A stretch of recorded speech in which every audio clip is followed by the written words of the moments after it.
at least 2 district engineers, no, and a minor functionary sa Bulacan who are big-time gamblers in one of the casinos here.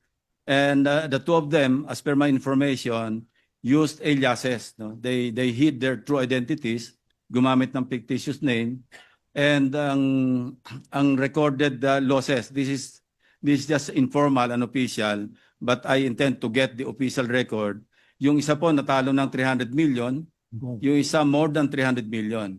And these are salary grade 19 officials, being district engineer, and the other one is even occupying a lower position.